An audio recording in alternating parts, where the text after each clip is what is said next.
So hello guys, welcome back again in this video.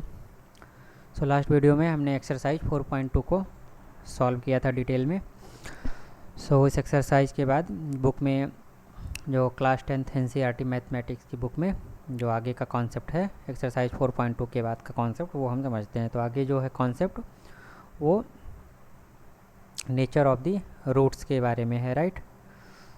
तो यहाँ पे नेचर ऑफ द रूट्स के बारे में बताया गया। तो अगर हमें पता है कि क्वाड्रेटिक इक्वेशन का जो स्टैंडर्ड फॉर्म होता है ये होता है, तो इसके जो रूट्स होते हैं वो इस इक्वेशन के द्वारा मतलब दिए जाते हैं। मतलब जो क्वाड्रेटिक इक्वेशन अगर ax² bx + c = 0 ऐसे है तो इसके जो रूट्स होंगे वो ये इसकी वैल्यू ये होगी -b + √b² - 4ac और /2a। तो ये डायरेक्ट हम अगर हमें क्वाड्रेटिक इक्वेशन पता है तो वहाँ से हम डायरेक्ट ये रूट्स निकाल सकते हैं क्वाड्रेटिक इक्वेशन का। तो इसमें नेचर ऑफ द रूट्स मतलब रूट्स का क्या नेचर है, मतलब वो पॉजिटिव है, अलग अलग है, निगेटिव है। पॉजिटिव निगेटिव तो नहीं जनरली बोलेंगे, मतलब वो नेचर मतलब उसमें अलग अलग चूँकि हमने जब इस वाले बुक में चैप्टर 2 को पढ़ा था तो वहाँ पे देखा था कि अगर क्वाड्रेटिक पॉलिनोमियल है तो उस केस में जो उसके मतलब 3 पॉसिबिलिटी थी, राइट। 3 पॉसिबिलिटी ये थी कि पहला कि ये 2 डिस्टिंक्ट पॉइंट पे एक्स एक्सिस कट करेगा तो 2 डिस्टिंक्ट रूट थे, राइट। फिर एक दूसरा कंडीशन था कि ये मान लो ऐसे टच कर रहा है, तो ये एक दूसरी कंडीशन थी। पेन की थोड़ा थिकनेस ज़्यादा मोटी हो गई, I will just reduce it, okay कोई बात नहीं। और फिर तीसरी कंडीशन थी कि इसको कभी कोई रूट सी ना हो, राइट। तो ये 3 कंडीशन थी। पहली कंडीशन ये थी, दूसरी कंडीशन ये थी और तीसरी कंडीशन ये थी। तीसरी कंडीशन कोई भी रूट नहीं है तो वो कंडीशन है, इसमें दोनों रूट्स इक्वल है वो कंडीशन थी। पहली जो कंडीशन है 2 डिस्टिंक्ट रूट है, तो वही कंडीशन यहाँ पे एल्जेब्रिक फॉर्म में समझाया गया कि हम डायरेक्ट बिना ग्राफ को ड्रॉ किए हुए कैसे बता सकते हैं कि वो डिस्टिंक्ट रियल रूट हैं या नहीं है। तो अगर यहाँ पे जो ये b² - 4ac है ये एक इम्पॉर्टेंट टर्म होता है ना, ये b² - 4ac। तो अगर b² - 4ac की वैल्यू हमने निकाला और उसकी वैल्यू 0 से ज़्यादा होगी तो हमें 2 डिस्टिंक्ट रूट रियल रूट मिलेंगे। तो यहाँ पे 2 मिलेंगे, डिस्टिंक्ट मतलब अलग अलग मिलेंगे और रियल रूट मतलब रियल रहेंगे, राइट। तो 3 चीज़ें हैं यहाँ पे, रियल रूट, डिस्टिंक्ट और 2। तो 2 डिस्टिंक्ट रियल रूट तब मिलेंगे जब b² - 4ac की वैल्यू 0 होगी। और रूट की वैल्यू क्या होगी, यहाँ पे जैसे प्लस माइनस 2 चीज़ लिखा है ना, चूँकि ये क्वाड्रेटिक इक्वेशन है तो इसके 2 रूट्स होंगे, एटमोस्ट 2 रूट होते हैं, हमने पहले भी पढ़ा है। तो दोनों रूट्स एक बार आप अगर प्लस लिए तो वहाँ पे एक रूट तो आ गया, फिर एक बार आप प्लस की जगह पे वही माइनस ले लिए। यहाँ प्लस माइनस का वही मतलब होता है कि एक बार प्लस लो तो एक रूट आ जाएगा ये पूरा, और एक बार माइनस लिया तो ये रूट मिल जाएगा, राइट। तो ये हो गया। अब वही अगर b² - 4ac की वैल्यू 0 हो गई, b² - 4ac की वैल्यू 0 होगी तो इस एक्सप्रेशन में आप देखोगे यहाँ पे तो ये वाला पूरा टर्म 0 हो जाएगा, राइट। ये पूरा टर्म 0 हो जाएगा तो प्लस माइनस ये वाला टर्म 0 हो गया तो -b/2a केवल ही बचेगा। तो -b/ वही चीज़ यहाँ पे लिखा है कि अगर b² - 4ac की वैल्यू 0 है तो ये वाला चीज़ 0 हो जाएगा, और 0 हो जाएगा तो जो रूट्स होंगे वो -b/2a और -b/2a। तो 2 ही रूट्स होंगे और दोनों रूट्स इक्वल होंगे। ये कौन सी कंडीशन को, ये वाली कंडीशन है। और इसके पहले जो हमने पढ़ा था यहाँ पे ये कौन सी वाली कंडीशन थी, ये पहली वाली कंडीशन है, ये वाली कंडीशन थी, राइट। तो ये 2 डिस्टिंक्ट रूट है और ये दोनों रूट्स इक्वल हैं, वो वाली कंडीशन है। तो roots of this equation are both, दोनों के दोनों रूट सेम ही होंगे, मतलब इक्वल रूट्स होंगे अगर b² - 4ac की वैल्यू 0 होगी। तो ये एक कंडीशन हो गई। अब b से the quadratic equation ax² + x + c = 0 has 2 equal real roots in this case, है ना। तो यहाँ पे भी 2 और वहाँ पे डिस्टिंक्ट था तो डिस्टिंक्ट की जगह पे अभी इक्वल आ जाएगा, 2 equal real roots. Real root मतलब रियल, जैसे रियल नंबर, इमेजिनरी नंबर, ये कॉम्प्लेक्स नंबर का कॉन्सेप्ट होता है। तो जो भी नंबर रियल नंबर मतलब जो रियल नंबर लाइन पे जो नंबर्स को हम डिनोट करते हैं, मतलब जीरो से लेकर के प्लस इन्फिनिटी, और मतलब निगेटिव साइड में जाओगे तो माइनस इन्फिनिटी तक, तो वो सारे रियल नंबर्स होते हैं, राइट। और नंबर सिस्टम वाले चैप्टर में क्लास 9 में हमने ये नंबर्स क्या होते हैं वो हमने पढ़ा था, राइट। तो दो रूट्स होंगे, इक्वल रूट्स होंगे और रियल रूट्स होंगे if B square minus 4ac की वैल्यू इक्वल टू 0 होगी, राइट।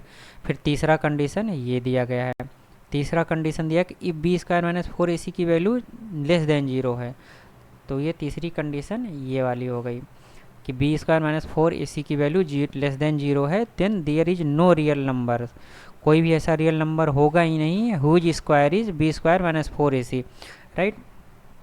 तो इसमें ऐसा होता है कि जैसे ये अंडर रूट के अंदर का पार्ट है ना बी स्क्वायर माइनस 4ac, अगर इसकी वैल्यू निगेटिव आ गई तो मतलब कोई भी ऐसा नंबर नहीं होता है जिसका कि स्क्वायर, मतलब जिसका का स्क्वायर निगेटिव हो। जैसे इसमें क्या कैसे समझोगे, जैसे अगर स्क्वायर रूट हम 4 लिखते हैं तो इसका मतलब क्या हुआ 2, तो मतलब 2 का स्क्वायर लिया तो वो 4 आएगा, राइट। यही मतलब हुआ ना। अगर स्क्वायर रूट 9 है तो इसका मतलब क्या हुआ 3 आता है, तो मतलब 3 का स्क्वायर जो होता है वो 9 आता है। तो यहाँ पे जैसे स्क्वायर रूट के अंदर 4 था तो वो 2 का स्क्वायर हुआ, स्क्वायर रूट के अंदर 9 था तो वो 3 का स्क्वायर था। तो अगर बट स्क्वायर रूट के अंदर निगेटिव नंबर है तो कोई ऐसा नंबर होगा ही नहीं जिसका स्क्वायर क्या कहते हैं निगेटिव हो, है ना। किसी चूँकि कोई भी नंबर लोगे, मतलब कोई भी निगेटिव, मतलब कोई भी नंबर लोगे उसका स्क्वायर जब निकालोगे तो वो हमेशा पॉजिटिव है, स्क्वायर कभी निगेटिव नहीं होता है। इसीलिए यहाँ पे ये बोल रहा है कि there is no real number whose square is B square minus 4ac। अगर B square minus 4ac negative है तो ऐसा कोई रियल नंबर नहीं एग्जिस्ट करेगा कि जिसका स्क्वायर ये आए, क्योंकि किसी भी रियल नंबर का स्क्वायर निगेटिव हो ही नहीं सकता है, तो वो इमेजिनरी नंबर हो सकता है, रियल नंबर तो हो ही नहीं सकता, राइट। तो ये आई थिंक ये कॉन्सेप्ट आपको समझ में आया होगा, क्योंकि ओके, क्योंकि अंडर रूट के अंदर जो नंबर होता है ये स्क्वायर रूट के अंदर या अंडर रूट के अंदर जो नंबर होता है वो किसी न किसी नंबर का स्क्वायर होता है, तो बट वो कभी निगेटिव हो ही नहीं सकता, वही यहाँ पे बोल रहा है। तो there are no real roots for the given quadratic equation. अगर बी स्क्वायर माइनस 4ac की वैल्यू निगेटिव है तो वहाँ पे कोई भी रियल रूट नहीं होगा, यही बोल रहा है। सिंस, अब आगे ये बताया कि since B square minus 4ac determine whether the quadratic equation ax square plus B x plus C equal to 0 has the real roots और नॉट, मतलब रियल रूट है या नहीं है वो हम बी स्क्वायर माइनस 4ac की वैल्यू निकाल के ही हम बता सकते हैं ना कि नेचर क्या है रूट का, रियल रूट्स है या नहीं है, डिस्टिंक्ट है या इक्वल है, ये सब डिटरमाइन करते हैं हम with the help of B square minus 4ac। So जो बी स्क्वायर माइनस 4ac होता है वो उसको हम discriminant of the quadratic equation ये बोलते हैं, राइट। तो क्वाड्रेटिक इक्वेशन का डिस्क्रिमिनेंट क्या होता है, discriminant B square minus 4ac होता है। बी क्या है, x का कोएफिशिएंट है, a क्या है, एक्स स्क्वायर का कोएफिशिएंट है, c क्या है, कांस्टेंट नंबर है। तो ये आपको याद रखना है कि discriminant of the quadratic equation क्या होगा, बी स्क्वायर माइनस 4ac हो जाएगा, ओके। अब उसी चीज़ को जो हमने ऊपर पढ़ा है उसी चीज़ को यहाँ पे समराइज कर दिया है। और मैंने आपको पहले भी बताया था कि जो भी हम रेड सर्कल में, रेड सर्कल बोल रहा हूँ, रेड स्क्वायर में जो भी हमने किया ये सारे इंपॉर्टेंट पॉइंट हैं। अगर आप नोट बना रहे हो तो अलग से इसको पॉइंट याद रखने के लिए आप अलग से ये सारे पॉइंट लिख लो। तो यहाँ पे वही दिया गया quadratic equation ax square B x plus C equal to 0 क्या दो डिस्टिंक्ट रियल रूट होंगे if B square minus 4ac की वैल्यू 0 होगी। अगर उसकी वैल्यू 0 के बराबर होती है तो दो रूट होंगे, रियल रूट होंगे, बट वो इक्वल होंगे, है ना। अगर ग्रेटर देन 0 है तो डिस्टिंक्ट होंगे, अगर इक्वल टू 0 है तो इक्वल होंगे, अगर लेस देन 0 है तो कोई रियल रूट्स ही नहीं होंगे, नो रियल रूट्स, राइट। तो ये 3 कंडीशन हो गई। अब इसी कॉन्सेप्ट से बेसिस, इसी कॉन्सेप्ट पे बेस्ड बहुत कुछ एग्जांपल्स आगे दिए गए हैं, उनको वन बाय वन हम समझते हैं, राइट। आगे ये दिया गया है कि एग्जांपल 7 में कि find the discriminant of the quadratic equation. Quadratic equation ये दी गई है, इसका डिस्क्रिमिनेंट बनाना, डिस्क्रिमिनेंट हमें निकालना है और इसके रूट्स का क्या नेचर है वो हमें कैलकुलेट करना, दो चीज़। अब ये equation ax square B x plus c के फॉर्म में है, राइट। तो अब इससे हम कंपेयर करेंगे तो वहाँ पे ए की वैल्यू क्या आएगी, बी की वैल्यू क्या आएगी, वो कंपेयर करके निकाल लिए, राइट। अब बी स्क्वायर माइनस 4ac की वैल्यू निकाल लिए, तो बी की वैल्यू यहाँ पुट किया, ए और सी की वैल्यू यहाँ पुट किया, सॉल्व किया तो -8 आ रहा है। -8 आ रहा है तो ये हमारी थर्ड कंडीशन है, मतलब लेस देन जीरो है ना, लेस देन जीरो। क्योंकि जो नंबर लाइन होती है हमारी यहाँ पे, ये क्या होती है, नंबर लाइन में ये x होता है तो ये 0 होता है, और इधर पॉजिटिव होता था 1 2 3 1 2 3 4 5, और इधर क्या ये 0 हुआ, 0 ये हुआ, राइट। और इधर क्या हुआ, -1 -2 -3 ये होता है। तो ये लेस देन जीरो है। सॉरी, ये वाई एक्सिस मैंने इसमें गलत ड्रॉ किया है, नंबर लाइन को ऐसे नहीं ड्रॉ करते हैं, ये चीज़ नहीं रह गई। तो नंबर लाइन में यहाँ पे एक जीरो होता है, जीरो के इधर सारे निगेटिव, इधर पॉजिटिव, तो ये लेस देन जीरो हो गया, है ना। तो ये इसके डिस्क्रिमिनेंट ये हो गया, और इसके कोई भी रियल रूट नहीं है, मतलब नो रियल रूट होगा, ये नेचर ऑफ द रूट्स हो गया। तो ये दोनों हमें पता चल गए, राइट। अब एग्जाम्पल 8 में क्या दिया गया है, एग्जाम्पल 8 में ये दिया गया कि एक pole has to be erected at a point on the boundary of the circular park of diameter 13 metre. तो ये 13 मीटर डायमीटर का एक सर्कुलर पार्क है, जिसमें हमें बाउंड्री पे एक पोल, एक मतलब पोल, यहाँ ये पी का मतलब ये पोल है, यहाँ पे एक पोल को बाउंड्री पे कहीं पे ड्रॉ करना है, मतलब इरेक्ट करना है, मतलब खड़ा करना है, एक पोल को खड़ा करना है, और उसको इस तरीके से खड़ा करना है, such a way that the difference of its distance from the two diametrically opposite fixed gates. तो दो डायमीट्रिकली अपोजिट फिक्स गेज हैं, तो डायमीटर बिल्कुल आधे से जाता है सर्कल के, तो दो डायमीट्रिकली अपोजिट फिक्स गेट क्या है, तो गेट ए ये हो गया और गेट बी ये हो गया, है ना। On the boundary is 7 metre. तो इस जो पोल हमें इरेक्ट करना है, तो कंडीशन दी गई कि इस पोल की जो गेट ए और गेट बी से जो डिस्टेंस है, उसका जो डिफरेंस होता है वो 7 मीटर होना चाहिए, राइट। यही चीज़ कंडीशन में देगा। Is it possible to do so, अगर हाँ मतलब क्या ये करना पॉसिबल है, क्या ऐसा पोल हम खड़ा कर सकते हैं जो कि डायमेट्रिकली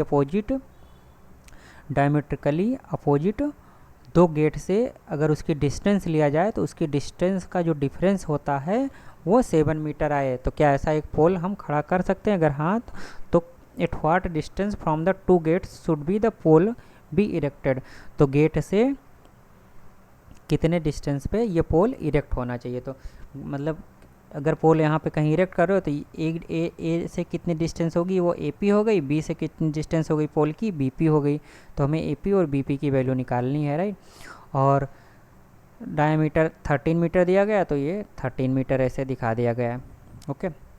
अब डायग्राम, पहले तो आपको क्वेश्चन में डायग्राम नहीं, मतलब डायग्राम रहेगा नहीं, तो उसको आपको ड्रा करना पड़ेगा क्वेश्चन, है ना। तो पहले डायग्राम को आप क्वेश्चन समझ के इसे ड्रा करना पड़ेगा। तो let P B the required location of the pole. P हम मान लेते हैं कि रिक्वायर्ड लोकेशन है आप पोल की, और ये पूरा जो सर्कल है ये सर्कुलर बाउंड्री हो गई या गार्डन हो गया। और distance of the pole from the B से हमने जो पोल की डिस्टेंस है, ये डिस्टेंस को x मान लिया, राइट। तो B P equal to X हो गया। Now the difference of its distance from the pole from the two gates. तो दोनों गेट से जो क्वेश्चन में दिया गया ना कि ये पोल की जो डिस्टेंस होती है दोनों गेटों से, उसका जो डिफरेंस होता है वो 7 mm है। तो मतलब इसका डिफरेंस डिस्टेंस का लोगे तो क्या आ जाएगा, जैसे ये A P minus B P, right. एक डिस्टेंस बी पी है, एक डिस्टेंस ए पी है, तो इनका डिफरेंस लोगे तो ये 7 mm आ जाएगा, राइट। यही चीज़ यहाँ पे दिया गया है कि a P minus B p या b p minus a b को, हो सकता है कोई भी बड़ा हो, हमें पता नहीं है। पॉइंट यहाँ पे ले लोगे तो बी पी बड़ा हो जाएगा, यहाँ ले लोगे तो ए पी बड़ा हो जाएगा, तो ये कोई भी ले सकते हैं, A P minus B P हो, तो जब सॉल्व करोगे तो पता चल जाएगा। तो A P minus B P हमने 7 mm ले लिया, क्योंकि ये क्वेश्चन में दिया गया है कि इस पोल का जो डिस्टेंस होता है दोनों गेटों से, उसका डिफरेंस 7 mm है। तो हमें बी पी पता है x है, तो ए पी क्या हो जाएगा, A P equal to B P plus 7। B P की वैल्यू क्या है, x और 7, तो x प्लस 7, तो ए पी की वैल्यू x प्लस 7 यहाँ आ गई, राइट। तो पोल p की b वाले गेट से डिस्टेंस x है, तो और a वाले गेट से उसकी डिस्टेंस क्या है, ए पी, जो कि x प्लस 7 है, राइट। तो ये हो गया, ओके। अब आगे बढ़ते हैं। आगे फिर आप जाओगे, अब ए बी हमें 13 सेंटीमीटर दिया गया है, राइट। तो ए बी 30 मीटर दिया गया, सॉरी जो डायमीटर है वो 30 मीटर, तो वही 30 मीटर हो गया। And since A B is the diameter, A B अगर डायमीटर है, ठीक है, ए बी डायमीटर है और ए बी की वैल्यू 13 मीटर है, ये दिया गया। तो angle A P B 90 degree होगा। तो जब आप सर्कल पढ़ोगे तो वहाँ पे ज्योमेट्रिकल कंस्ट्रक्शन जो होता है उसके हिसाब से ये होता है कि अगर ये कोई डायमीटर है और डायमीटर के किसी भी हाफ पोर्शन पे कोई भी ट्रायंगल ड्रा करते हो तो ये एंगल जो आता है ये एंगल 90 डिग्री आता है। ये एक सर्कल की प्रॉपर्टी होती है, राइट, कि डायमीटर के ऊपर किसी भी हाफ पोर्शन में कोई भी एक पॉइंट लोगे और दोनों डायमीटर के दोनों वर्टेक्स से इस पॉइंट को मिलाओगे तो एक ट्रायंगल जो फॉर्म होगा, तो ये एंगल जो आएगा वो 90 डिग्री फॉर्म होगा। तो ये सर्कल की प्रॉपर्टी से आ गया। तो एंगल ए पी बी 90 हो गया। अब अगर ये 90 डिग्री है तो मतलब क्या हुआ, ये एक राइट ट्रायंगल हुआ, है ना। राइट ट्रायंगल कैसे हुआ, एक ये है, एक ये है और एक ये है। तो ये वाला पी पॉइंट था और ये क्या था, ये ए था और ये बी है, राइट। तो ए पी बी एक ट्रायंगल हो गया। और ये कैसा ट्रायंगल हो गया, राइट ट्रायंगल। तो ये हाइपोटेनस हो गया, ये बेस हो गया और ये एल्टीट्यूड या हाइट हो गई ऑफ दी ट्रायंगल। तो इसमें हम पाइथागोरस थ्योरम लगाए। पाइथागोरस थ्योरम क्या होती है, ए बी की स्क्वायर मतलब हाइपोटेनस की square plus equal to base की स्क्वायर प्लस मतलब बेस की स्क्वायर प्लस परपेंडिकुलर की स्क्वायर, राइट। ये हाइट हो गई या परपेंडिकुलर भी इसको बोलते हैं, राइट। इसको परपेंडिकुलर या पी से, राइट। तो इसको पी ही लिख देते हैं, परपेंडिकुलर हो गया, राइट। जो कि पी पॉइंट था इसलिए मैंने हाइट लिख दिया था। सो क्या सही रहेगा, ओके यू राइट इट, कुल मिला के सॉरी यहाँ पे हम इसको हाइट ही लिख देते, right, height of the right triangle. So Pythagoras theorem आप जब लगाओगे तो ए पी की वैल्यू हमें पता है x+7 है, पी बी की वैल्यू भी x है और ए बी की वैल्यू 13 है। इसको सॉल्व करोगे x स्क्वायर 14 है, इसको मतलब एक्सपेंड कर दिया a प्लस बी के होल स्क्वायर के फार्मूला के हिसाब से। 169 इधर है, जब इसको आप सॉल्व करोगे तो ये आएगा। अब इसमें 2 कॉमन है तो 2 हटा दोगे कॉमन, तो यहाँ पे X square plus 7x minus 16 आ गया। तो distance x of the pole from the gate B satisfied the equation. ये जो डिस्टेंस x है पोल का गेट बी से, वो इस इक्वेशन को सेटिस्फाई करेगी, क्योंकि x क्या है, वही डिस्टेंस है ना। पोल की डिस्टेंस गेट बी से x है तो x इस इक्वेशन को सेटिस्फाई करेगी। तो मतलब इसके रूट्स हम निकाल लेंगे तो वो ये क्वाड्रेटिक इक्वेशन है, तो क्वाड्रेटिक इक्वेशन के जो रूट्स होते हैं वो भी इस इक्वेशन को सेटिस्फाइड करती है। तो वहाँ से वो चीज़ आ गया। तो it would be possible to place the pole if the equation has the real root. तो अगर हमें रियल रूट्स होंगे इस इक्वेशन के तो हमें पोल को इरेक्ट करने की पॉसिबिलिटी है। अगर रियल रूट्स नहीं है तो कोई भी पॉसिबिलिटी नहीं है। ये इसका मतलब सिग्निफिकेंस जो होता है रियल और नॉन रियल का, तो वो यहाँ पे अगर रियल रूट नहीं है मतलब जो चीज़ रियल में है ही नहीं, नो रियल रूट्स मतलब कि कोई रियल में पॉसिबल ही नहीं है वो चीज़, और रियल रूट्स अगर है तो मतलब वो पॉसिबल है। तो वही चीज़ यहाँ पे बताया गया है। To see if this is so और नॉट, मतलब ये ऐसा है या नहीं है। Let us consider its discriminant. तो हमें डिस्क्रिमिनेंट से पता चल जाता है ना कि इसके पास रियल रूट है कि या नहीं है। ओके, तो जब एग्जाम वगैरह में सॉल्व करोगे आप तो मतलब कट टू कट ऐसा तो नहीं, but some of the text आपको लिखना पड़ेगा बीच में के ना, कि अगर इस क्वाड्रेटिक इक्वेशन के पास रियल रूट्स होंगे तब ये पॉसिबल है कि मतलब we can erect the pole on the boundary of the garden, right, circular garden. तो हमें पहले डिस्क्रिमिनेंट पहले निकालते हैं। डिस्क्रिमिनेंट से हमें नेचर ऑफ द रूट पता चल जाता है। तो डिस्क्रिमिनेंट क्या होता है, बी स्क्वायर माइनस 4ac। तो यहाँ पे इसको a square ax square bx plus C equal to 0, इससे कंपेयर करोगे तो ए बी सी की वैल्यू पता चल जाएगी। और ए बी सी की वैल्यू जब पुट करें तो ए बी सी की वैल्यू क्या आ रही है, 289 आ रही है, राइट। 289 आ गई, मतलब ये एक रियल नंबर है और ये ग्रेटर देन 0 है, तो मतलब इसके 2 रियल रूट्स होंगे। तो 2 इस क्वाड्रेटिक इक्वेशन के 2 रियल रूट्स होंगे। तो it is possible to erect the pole on the boundary of the park. तो पार्क के बाउंड्री पे पोल हम इरेक्ट कर सकते हैं, इससे पॉसिबल। अगर रियल रूट नहीं आता तो मतलब नहीं कर सकते थे। तो इस क्वाड्रेटिक इक्वेशन को जब सॉल्व करेंगे, क्वाड्रेटिक फार्मूला, तो जो ऊपर जो फार्मूला था वो क्या था, वो एक क्वाड्रेटिक फार्मूला था। क्या फार्मूला था, -b plus minus b² minus 4ac divided by 2a, right, यही तो था ना। तो ये एक क्वाड्रेटिक फार्मूला ये होता है। तो अब इस क्वाड्रेटिक फार्मूला को यूज करके अब हम इसमें हमें फैक्टराइज वगैरह नहीं करना है, यहाँ पे डायरेक्ट क्वाड्रेटिक फार्मूला हमें पता है, उसमें सब कुछ पता है, उसको डायरेक्ट हम रूट्स निकाल सकते हैं इस क्वाड्रेटिक इक्वेशन के। तो इसमें ए बी सी की सबकी वैल्यू पुट किया, ये आ गया। तो 289 का मैंने बताया था ना, 0 से लेकर के 20 तक के सारे स्क्वायर आपको पता होना चाहिए, तो आपको हेल्पफुल रहेगा। तो 289 का जो अंडर रूट होता है वो 7 होता है, जो कि 70 का जो स्क्वायर होता है वो 289 होता है, राइट। तो ये हो गया। अब यहाँ से जब इसको सॉल्व करोगे तो x की वैल्यू 5 आएगी या -12 आएगी, क्योंकि x क्या है, डिस्टेंस है। तो डिस्टेंस कभी निगेटिव नहीं हो सकती, राइट, किसी चीज़ का डिस्टेंस कभी निगेटिव नहीं। जैसे यहाँ से यहाँ तक का एक डिस्टेंस है तो ये निगेटिव थोड़ी नहीं है, तो कुछ ना कुछ तो नंबर ही होगा। x is the distance between the pole and the gate B, it must be positive. अगर डिस्टेंस है तो उसको पॉजिटिव होना चाहिए, तो पॉजिटिव है तो ये निगेटिव नंबर ले ही नहीं सकते। तो x - 12 will have to be ignored, वहाँ पे x - 12 को हमें इग्नोर करना पड़ेगा। तो x की जो वैल्यू आएगी वो 5 आ जाएगी। So the pole has to be erected on the boundary of the park at a distance of 5 metre. x क्या थी, गेट बी से हमारी डिस्टेंस थी ना पोल की, तो गेट बी से 5 मीटर के डिस्टेंस पे करना पड़ेगा। और फिर गेट ए से उसकी क्या डिस्टेंस थी, मतलब गेट ए से उसकी डिस्टेंस x+7 थी, यही तो निकाला था ना। तो गेट ए से पोल की जो डिस्टेंस है x+7, तो 5 में 7 जोड़ोगे तो 12 आ जाएगा। तो 12 मीटर, गेट ए से 12 मीटर और गेट बी से 5 मीटर पे हम पोल इरेक्ट कर सकते हैं। ओके, आगे बढ़ते हैं, एग्जाम्पल 9 की तरफ चलते हैं। तो एग्जाम्पल 9 में हमें एक क्वाड्रेटिक इक्वेशन दी गई है और उसका हमें डिस्क्रिमिनेंट निकालना है और इसके नेचर ऑफ द रूट्स निकालने हैं।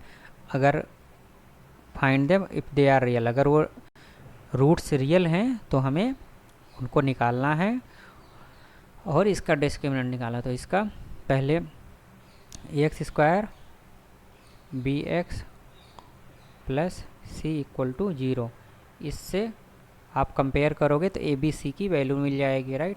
तो ए बी सी की वैल्यू मिल गई तो डिस्क्रिमिनेंट क्या होता है, b² - 4ac।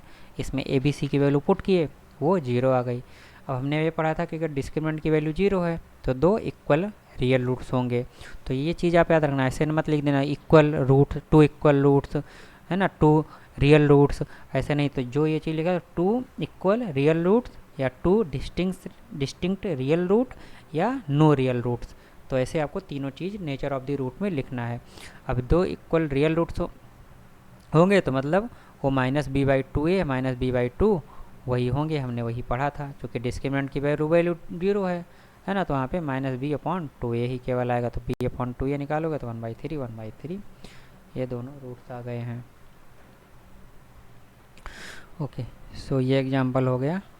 इस एग्जाम्पल के बाद एक्सरसाइज 4.3 है, तो इस एक्सरसाइज को हम नेक्स्ट वीडियो में लेंगे, राइट।